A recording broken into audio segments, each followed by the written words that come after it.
So mga tol, maya-maya nga lang po, magaganap na ang pinakahihintay na laban ng mga Pinoy fans. Yan po ang laban ni Pilipina tennis star Alex Yala. Makakaharap po niya itong si Belinda Bencic sa round of 16. Matinding nga po itong makakalaban ni Alex Yala sapagkat 10 titulo na po ang nasungkit nito. At dati po siyang world rank number 4. Sa ngayon, nasa rank number 14 po siya. Habang si Alex Yala nasa world rank number 20. Inaasahan naman po ng mga former tennis player champion na balang araw magiging number 1 si Iyala. Kaya ngayon pa lang, marami na ang nag-aabang sa karir ni Iyala. Samantala, na sold out na naman po ang tickets sa laban ni Alex Yala. Kaya tiyak na mag-iingay na naman mamaya ang mga Pilipino fans sa stadium kapag nag-umpisa na yung laro. Sa kabilang banda naman mga tol, nasa Amerika na po si top 1 contender sa WBO Super Bantamweight Division Carl-James Martin. Naghahanda na po siya sa kanyang paparating na laban. Bagamat hindi pa ina-announce kung sino yung makakalaban ni Martin, inaasahan naman ng karamihan na si David Picasso na ang kanyang makakalaban. Nagdagdag nga po ng coach si Martin. Yan daw ay si Coach Kei Kurama. So sanib puwersa po sila ng coach ng tatay ni Martin na si Abel Martin para mahasa lalo ang skills ni Martin. Tuloy-tuloy na nga po mapapalaban si Martin sa mga bigating laban hanggang sa mapasabak na po siya sa World Championship. Sa ibang banda naman mga tol,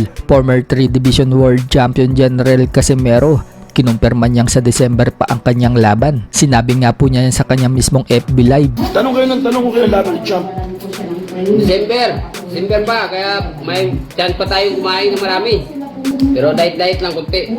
Pero hindi pa tukoy mga tol kung sino ang kanyang kalaban. Pero ang rumor na lumalabas na ang makakalaban ni Casimero, yan daw ang mananalo sa laban ng Sebastian Hernandez versus Konosuke Kameda sa September 23 na gaganapin sa bansang Japan. So kapag nanalo po itong si Sebastian Hernandez kay Kameda, baka maglaban po itong si Casimero at Hernandez. Magandang laban yan mga tol dahil itong si Hernandez ang nagpahirap kay Junto Nakatani at nagpalobo ng mata ni Nakatani. Matatandaan na hiniling nga din po ni Hernandez sa promoter ni Casimero na ibigay sa kanya itong si Casimero. Gusto kasing ipagiganti ni Hernandez ang tinalo ni Casimero na si Luis Neri. Sa kabilang dako naman mga tol, namigay po ng pera sa Gcash si Casimero sa mga viewers niya. 5,000 nga po ang pinamigay niya. Tigpa 500 pesos ang sinend niya sa mga nagko-comment. Makikita po sa bag na bitbit ni Casimero na libo-libo ang pera niya. Kasalukuyan nga po nag-i-enjoy si Casimero kasama ang kanyang GF sa bahay ng katim niyang si Kuya Joseph sa Pangasinan. Napasayaw pa nga po si Casimero kasama ang kanyang GF.